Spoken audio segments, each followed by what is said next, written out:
Hi folks, welcome back to the channel. Well, you may recall a few weeks ago we had an inbox review of what I call a golden oldie. Quite a nice kit, a big kit. It was, you may recall, the Italeri Tornado Gr.4 RAF. And basically I was doing this review because I said that there was a new kit coming out in the not too distant future, and we wanted to compare and see what the old kit that everybody was familiar with, and there's only really been two, I think, in this scale of this kit.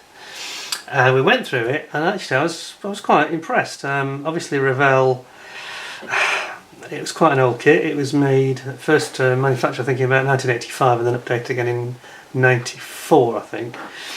But I'd had this kit. I had some of the 85 mouldings I mentioned in my review, and they were very flashy and a bit nasty. This one though was from the 2015 reboxing, but from the later mouldings from the 90s, and actually it was pretty clean and it was pretty decent. And you have to bear in mind it's not a very expensive kit. You can pick it up for £45–50, and it was re-released in 2015ish I think it was, in the Gulf War optional colours. By Revell, and it's a GR1, so it has the GR1 weapons on it, so a little bit old school perhaps, but there we are.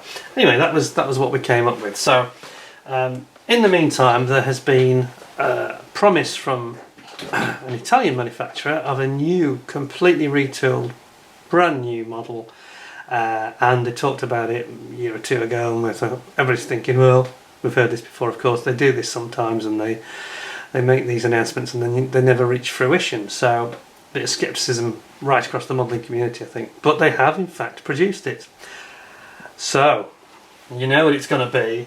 It's going to be this one, isn't it? So this is the one that we have really all been waiting for. I always seem to say this again and again, but this is a much long awaited kit. Everybody has been, of course it would have been released at Telford. I think that would have been the obvious release date for it in the UK certainly, but that didn't happen this year for obvious reasons.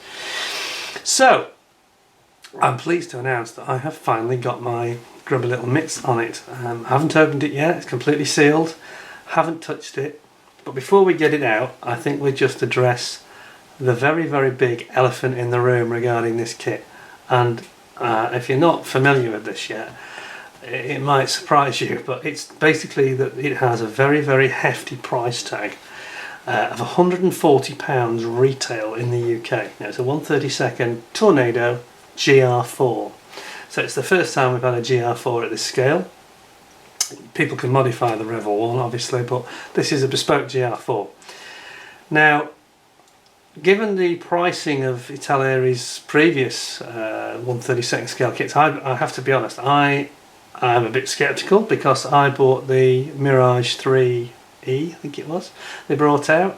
This is about 3–4 years ago, and I was very disappointed in it. In fact, it was bought, my wife bought it for my Christmas present, and I had to explain to her the reason I was very quickly selling it after Christmas, having had a good look at it. I was reading stories that people that were building it at the time and having real problems with it. Their nose wasn't a right fit, and there was all sorts of issues, and I was very disappointed. So I have to say, I come from that position of, I've had a couple of Italeri kits. I had the Hurricane, which was rebranded by Tamiya. That had got some major issues around the cockpit and the canopy area. I'm very disappointed with that, to be honest. So I've had nothing but disappointment from Italeri. That's just my personal experience. They do make one or two kits, I'm told, that are quite good, but I've not experienced that yet. So I'm telling you this up front at the beginning, so you know where I'm coming from. But we must consider this. This is a massive price. This is a very expensive kit indeed. It's their most expensive ever, certainly one of the dearest they've produced. It's going to be the second most expensive kit I've ever reviewed. So whatever I find in that box when I open it, and I haven't opened it yet, as I say, you've got to bear that in mind, that it cost £140. And here's the thing that's a little bit vexing before we even get into it. They've already started discounting it heavily, because I think that I'm hearing that other people have reviewed it, and there's a UK modeller, very well known, very credible modeller in the UK has reviewed it, and I know he thinks it's too expensive. another very credible modeller, Mr. Spencer Pollard, who is he writes for the magazines, and he's an absolutely fantastic modeller, really skilled guy, you know, one of the top men in the country, really, I think. He's of the same view. However, I understand that he's got some quite positive things to say, and I think he's building it right now as we speak. So I don't want to sort of advertise for other people, but it's going to be interesting, but it's damn expensive, and the fact that they're dropping the price, I've now seen it as low as £109 already, and it's only been out for 10-14 days. So I think that Italeri have been a bit, somebody in Italeri's boardroom has been a bit stupid with this kit, and you know, they've just overpriced it. So I think what we'll do is we'll look at it and we'll talk about it as a kit, and then we'll talk about the price at the end. I think that's the fairest way to do it, and we'll summarise, and I'll tell you what I think would probably be the right price. Not going to be 140 quid, I don't think, because you know, you're expecting it to be a Tamiya kit, and I'm sure it won't be that. But we'll see what I feel at the end, and I'm going to try and film this in a new way, where once I get the kit open, you're going to come into a different perspective. You're going to see it from above, and I'm going to try and show you as clearly as I can, and you'll see what I'm seeing. Okay, so without further ado, let's get in there and find it. Are you ready? Here it comes. It's the one you've all been waiting for. It's a mighty box, I've got to say, you know, and it's quite impressive to look at. So before we do the overhead perspective, I'll film this in the traditional way for you, and we'll bring you in a bit. So here it is. You'll notice in the background I've actually got a beer, which I don't normally do, but this is going to be a long one, I warn you, because it's a big kit. There's a heck of a lot of plastic in here, and I need it to wet my whistle and probably to keep sane, to be quite honest. So here we are. It's a beauty. I mean, I've got to say, first of all, first impressions are actually very good. The artwork, I think, is absolutely superb. And this is, I think it's Operation Telic. I think this is the 2003 Iraq War Tornado with Danger Mouse on it, which is very cool. On the sides, we get into it straight away. So let me zoom you in a bit more so you can see what's going on here. What have we got? First of all, they're saying that there's posable, movable weapons and stores. Now, I remember, it slightly worries me this, I remember back in the day, 1975 I think it was, yes. Yeah, it sounds like I'm going back to the Matchbox era here. But in 1975, Airfix brought out the MRCA, which was the red and white coloured 72nd scale kit, and they said it's got movable weapons, and mine broke. They all broke off. So whenever I see that with a Tornado, I always think of the Airfix 172 and how I kept gluing them back on again and again, and you know, after the first time they didn't move anymore. Let's put it that way, which I was a bit disappointed by. But anyway, so let's go in close. Here we are. So yeah, so it's saying that they're posable, movable stores and weapons. Fully detailed cockpit with ejection seats, photo etch parts. So that sounds good, I'll be honest. I mean, these photos are really excellent. I would say they're selling it well on the box, if I'm being fair. Then we've got a shot of it showing the flaps and the slats on the wing. Sorry about these reflections. Can you see that? Yep, we've got slats and flaps there, and that's something, of course, that was completely missing on the Revell kit that I reviewed a couple of weeks ago. Nothing like that. And then we've got some nice photo etch, which is again something we haven't had before from Revell. Plenty of detail there on the undercarriage. Flip it round the other way, and we've got open or closed thrust reversers. Now this is again the other thing that I complained about with the Revell kit, that it just wasn't an option on the kit. So this is great that this is on this at last. And we've got rubber covers for the wing entry points, which, interesting. A bit worried that might be like the movable stores and might break or something, but who knows. And then we've got another shot of the thrust reversers, which looks really good, actually, looks good. We've got the search and terrain following radars and a radome at the front, which looks really cool. And then we've got the RB199 Turbo Union engine with a support trolley. Now I don't know if that means we're getting an extra one that you can put out on a trolley. If that's the case, that would be really cool. We shall see. And then, I'm going to have to zoom out a little bit for this. And then it shows the 3 schemes. I'm struggling to get this in because it's so big. Hang on a second. There we go. And we got the 3 schemes. So we've got dam busters at the top there with the flashes on the tail. 2010, the dam busters. Then we've got the Gold Stars, Operation Ellamy, Italy 2011. This is the operation against the Libyan Air Force when there was the Arab Spring uprising in 2011 and Gaddafi was killed. And there was obviously a revolution in Libya. Big Libyan operation that was.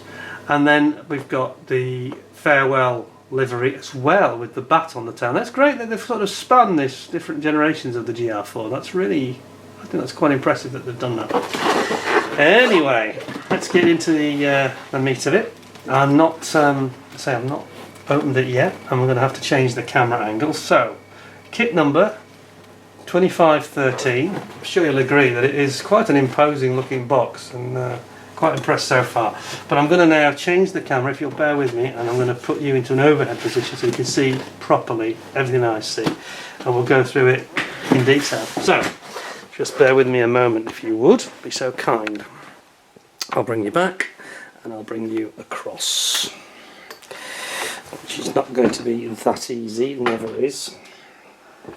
Move my chair out of the way, bring in my tripod so that you're not,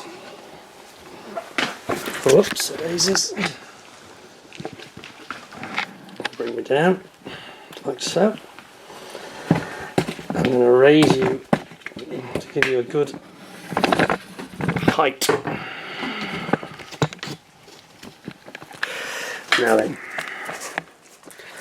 you've got to try and get this so that you get a really good impression of what I'm seeing. How's that? It's a little bit tricky for me to see what you see actually. How does that look? Can we? I think that looks okay. I'll zoom you in a little for a bit more detail. Move all this other stuff out of the way.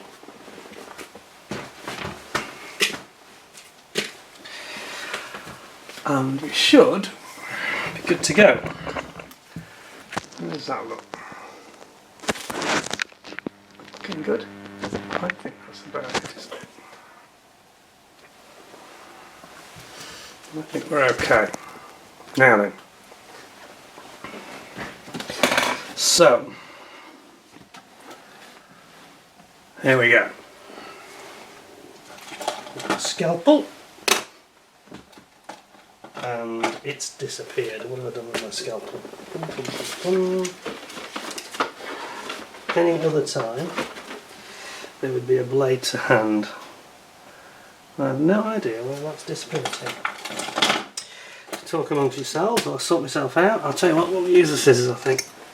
And the blade on there. So, here we go. Breaking the seal. I noticed that they've got a they thought of everything actually, they've got a non-varnished area on the box so that the adhesive sticks to it better. That's quite forward thinking, isn't it? There we go. Not broken. And what I've done with my knife, I'm going to need that blade in a second to open the rest of the bags. There we go, we're in. We're in, we're in, we're in. Here we go. Now then. It's the moment of truth for Italeri. What are they going to come up with? What are they going to come up with for us? It doesn't want to come out. There we go. Now then. So, photo etch. Put that on one side. Then we've got the decals. They look pretty good. Let's give you a bit of zoom here.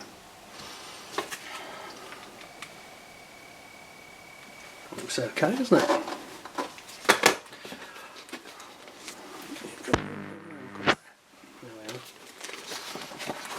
Goes out. Painting and Decal guide. Instructions. Wow, that's a meaty old thing, isn't it? It's like a wow. That's like reminds me of Zokimura a little bit. Nice big thick box. Instruction manual, I should say. Now then, what have we got? We've got the canopy parts are broken off the sprue here. That's not good. That's not good at all.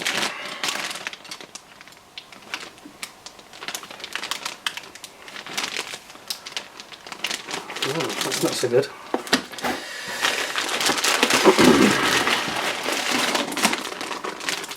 Right, let's move everything out. Just bear with me a second. Okay.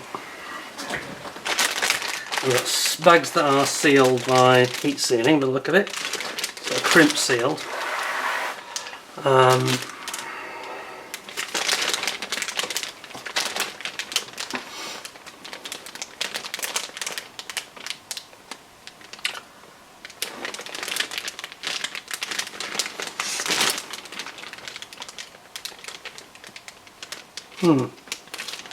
Well, it's a bit surprising that those are off the sprue. So we've got the main canopy and the front windscreen off the sprue. Yeah. Okay. Well, let's get into this. Let's move the box away because we don't want that to get in the way. It's not going to help us any. Right. Okay. Let's see if I can get my knife blade, or better still, how about some scissors? Right, tell you what we'll do. Let's just get into the paperwork first, and we'll come to the rest after. So, zoom you back a bit. There we go.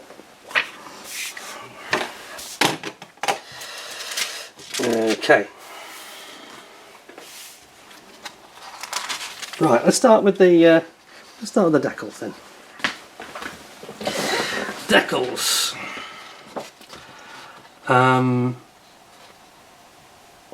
They look very nice. They look very, very nice. I have to say, those look quite smart.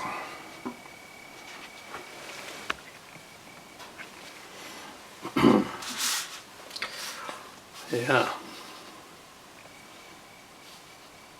So, got the dam busters here with the flashes showing the broken dam. In fact, we've got Danger Mouse, which is really cool.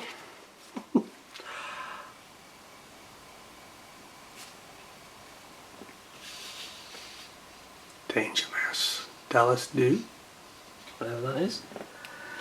Then we've got the 9 Squadron with the bats. This is the farewell scheme, of course.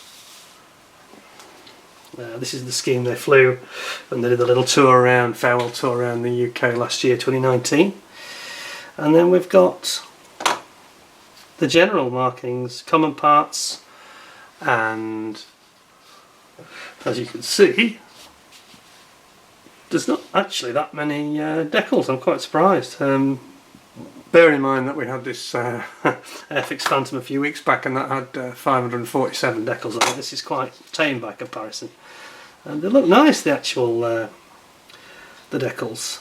I mean, they're obviously cartographed because they'll be, it goes without saying, it's Italeri use them anyway, pretty sure. And they look, yeah, they look pretty nice, I've got to say. A little bit on the glossy side, but not a problem. Not a problem. So that's very nice. No problems with that. Then I think we'll crack into the colour first because it's so nice, isn't it? Look at this. Wow. Okay.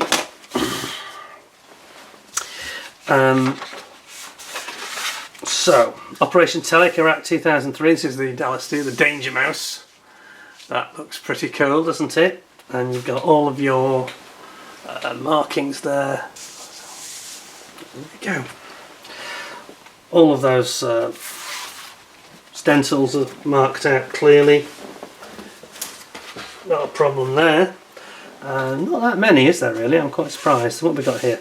Colours. We've got light grey, medium grey. Yeah, I don't know the call outs. I don't recognise which paint company that is actually, but I suspect it's probably something like AK, but I'm sure that we can easily swap that for, you know, Tamiya or Hitaka or whatever. It's not going to be an issue to get the right colourings for this model. All the stencils are marked out there. Then we've got the dam busters.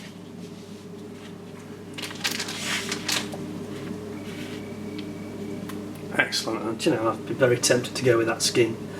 Afghanistan Operation Herrick 2010. Yep, they had an active role over in Afghanistan. Again, you've got all your stencils being marked out here. And we've got the Operation Elemi. This is the operating out of Italy into Libya, 2011, for the Arab Spring against Gaddafi and his air force. Obviously the markings are for the stencils pretty much the same on the right hand page, they're all the same. And then we've got the farewell scheme, which looks really nice, and that's really cool. So, then we've got instrument panels, quite a few decals there. So, I don't think anybody's actually produced any photo etch alternatives yet for this, so that's probably your only way of doing it, really. And then we've got the stores, so we've got the pylons and then Sidewinder, Sky Shadow, GBU, paveways, and the tanks, which looks like the big Hindenburg tanks, that one, and the BOS pod, the countermeasures pod here. And that's it for the colour marking. For the colour outs, let's just move that across there. Now then, instructions. Instructions, right. Sprue trees, yeah, okay. Oh, there's quite a lot of them that are obviously not used, but look at it. Greyed out, so I guess there's going to be probably German and Italian versions. Because they're using, is it AMRAAM they're using? Some of the German alternative missiles and things. And then we get straight into the construction, so it starts with the seats. I have to move this, just one moment, bear with me.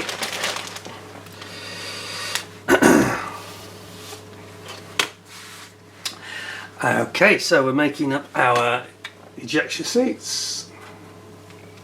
There we go.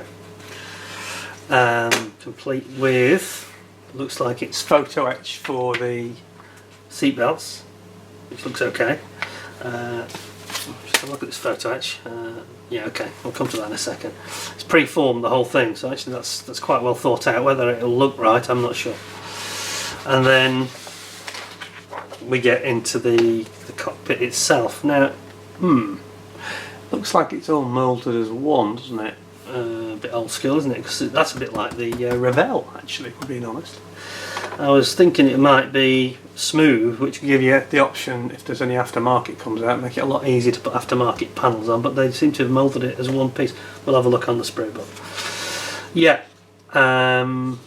yeah, it almost looks like a kind of a 48 scale kit, really, just upscale, doesn't it? I'm not sure about that. And then we've got the front landing gear configuration here. That's interesting. They want you to put the landing gear in straight away.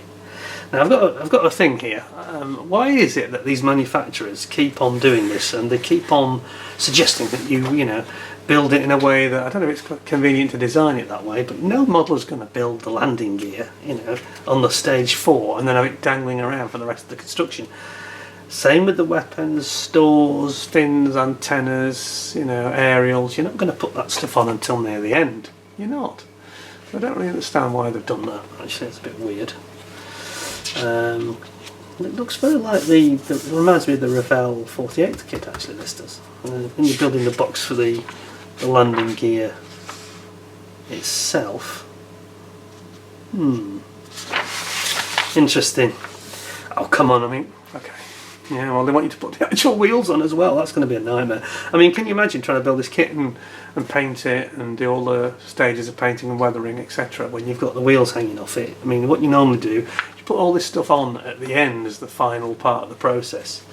And I see they've got, looks like it's plastic or rubber tyres. I think I read about this. Rubber always looks good, doesn't it? But having said that, once it's finished, it never looks that good because it doesn't sit right somehow. It all sits a bit too proud. You don't get this sort of weight on wheels impression, and it can look a bit toy-like as well. So we'll see. Now then, so you build up this lower floor with the wheel well, then you bring it together, the cockpit sides, and then you put the tub in. Then you've got 60 grams. That's quite a lot of weight, isn't it? It's quite heavy. And then you've got the radar system going in the front. And we've got some photo etch again here. It's going in on the instruments, which that looks quite good. That's quite good. Yeah, okay, that's fine. That looks quite good. You've got Mauser cannon.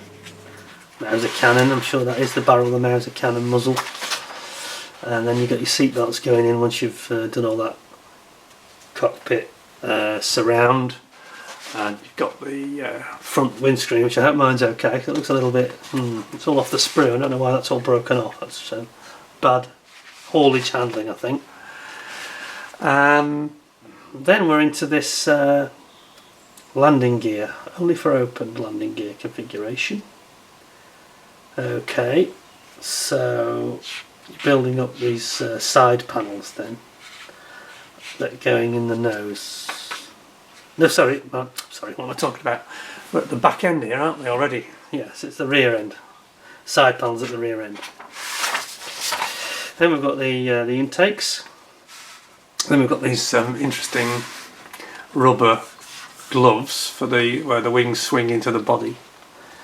See how that pans out. That can be a bit gimmicky, maybe. I don't know, but it might be good if they've built it right. If it can be fixed. Oh yeah, it goes in a frame. Okay, so it's built onto a framework, so it might be okay. Right, then we've got the trunking for the engines goes in. You've got your side panels here with the wing gloves. Put only for closed version, right? So it's okay. So it's depending on whether the wings are open or closed. And then we've got your tail planes coming in here, and oh yeah, it looks like they've got like a movement restrictor slot to stop it from being so it only moves within the correct scale movement range. That's good. Retractor thrust reverser configuration. Retracted. Okay. Well, looks quite cool, doesn't it? You can't beat having the thrust reversers open though. It looks absolutely brilliant, animated, you know. And then we've got the afterburner rings. So you build up your engines, then you've got your this is where some of the photo etch comes in, I think, for the thrust reversers, is it? Maybe it's not photo etch. No, see later. Just looking at. No, I'm confusing it with the seat belts. It's not. No, there's no photo etch on the thrust reversers, I don't think. Yes, there is. That's photo etch. I'm wrong. I was right the first time. Yeah, it is. It's here. Those pieces. Right. Okay. So then you put your two into the rear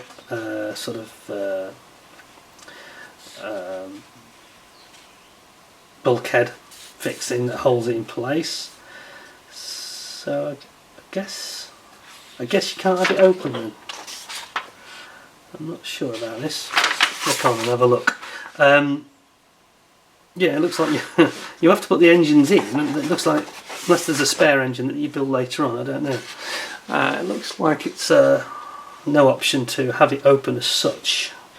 Then you've got your thrust reverser doors going in there with these. There we've got some more of these parts that are the yeah, here we go.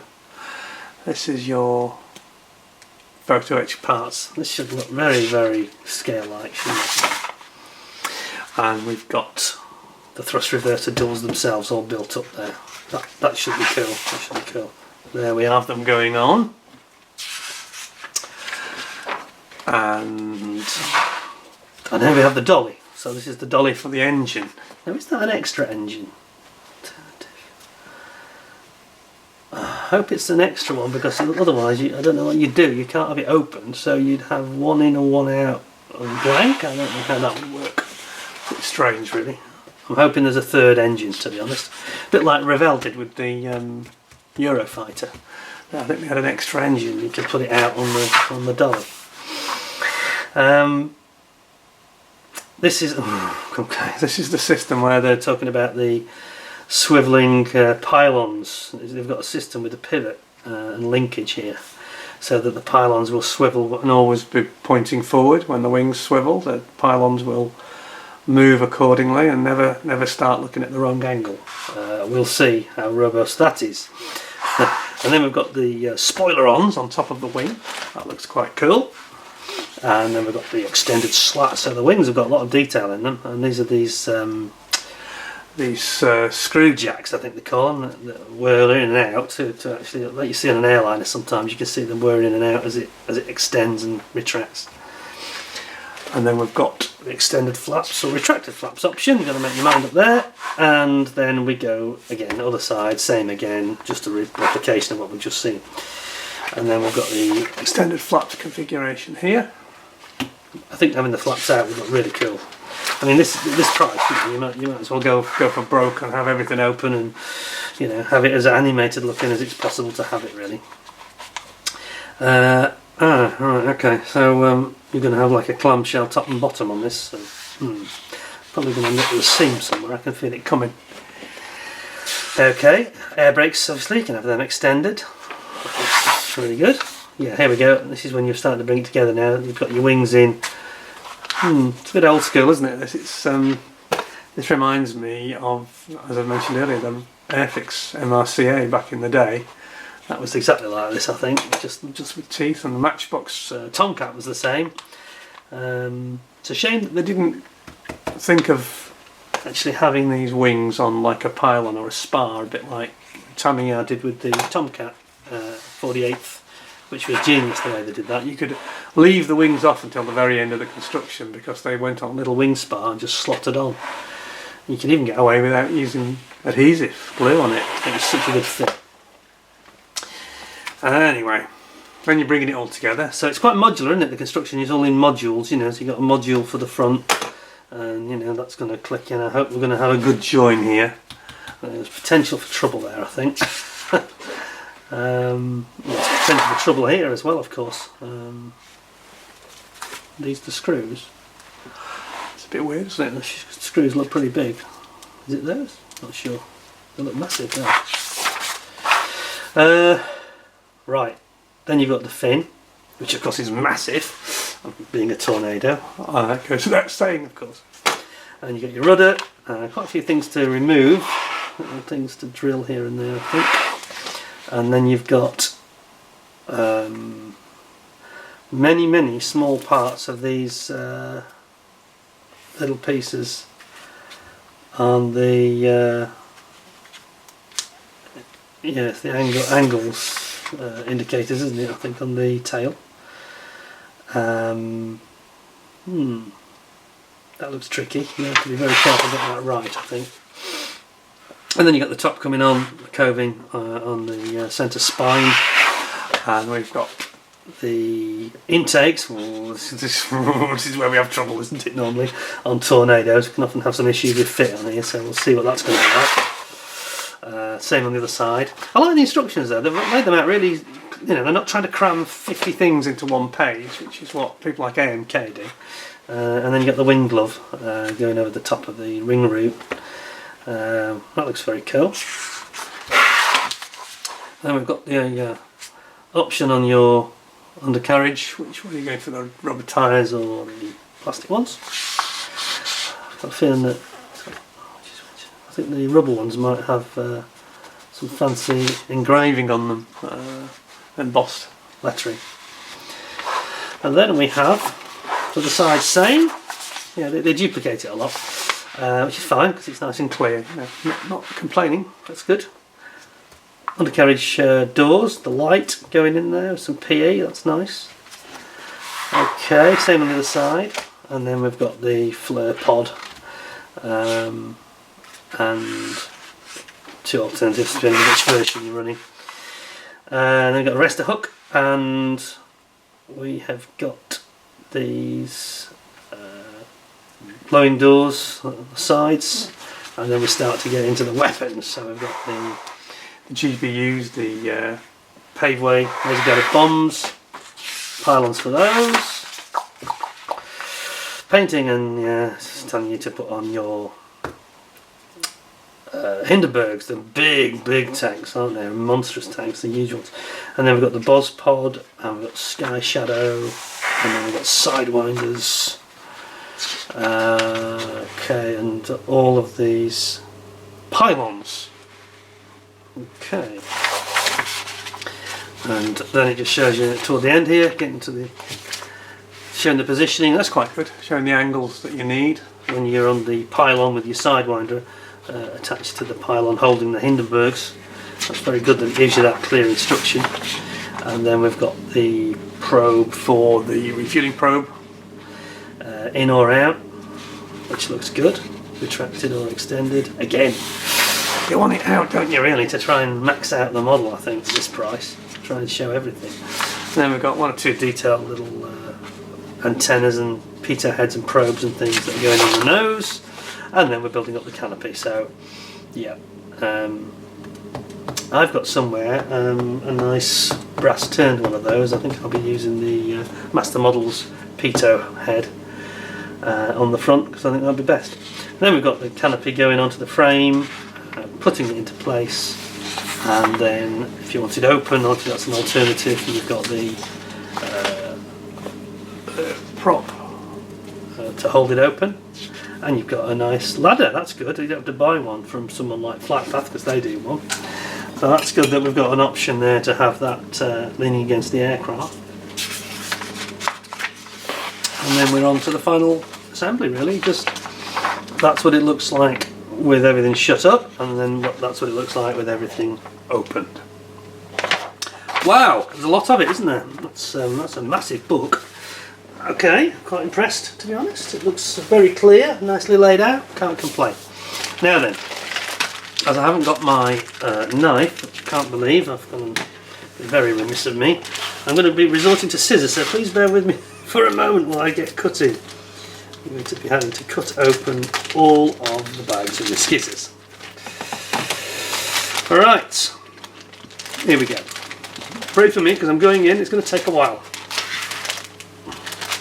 I'll bring you back so you can see what's going on. There we go.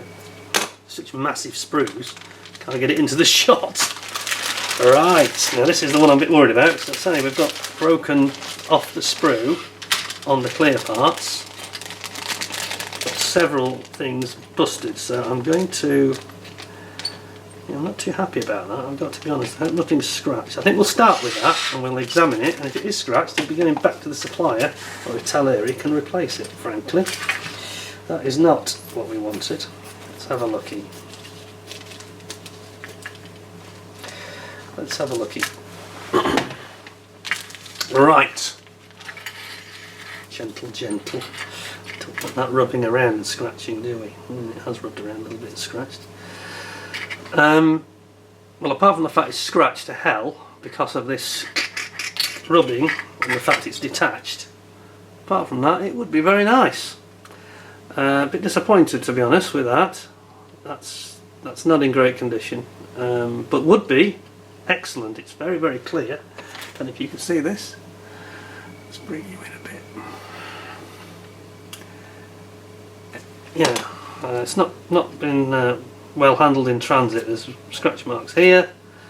That sprue needs replacing, frankly, and I'll be going to the supplier and asking them to do just that. But anyway, a little bit of scratching here, but the actual moulding and everything from Italeri is really, really nice. It looks really good. Can't complain there at all. Quick swig of beer. We've got the flare pod window. It's also off the sprue.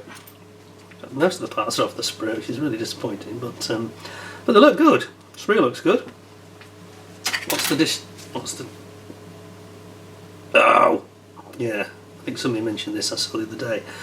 It's not a recessed detonation cord on the canopy roof. It's proud, which is a bit of a nightmare. Means it's hard to. It means it's very hard to paint that. It causes issues. But anyway, right. Well, I've got to say I'm disappointed with that because it's damaged. It shouldn't come at this price again. You know, they should be better packed than that, frankly. So I'm going to very carefully put that in there and out to one side because I'm going to demand that's replaced.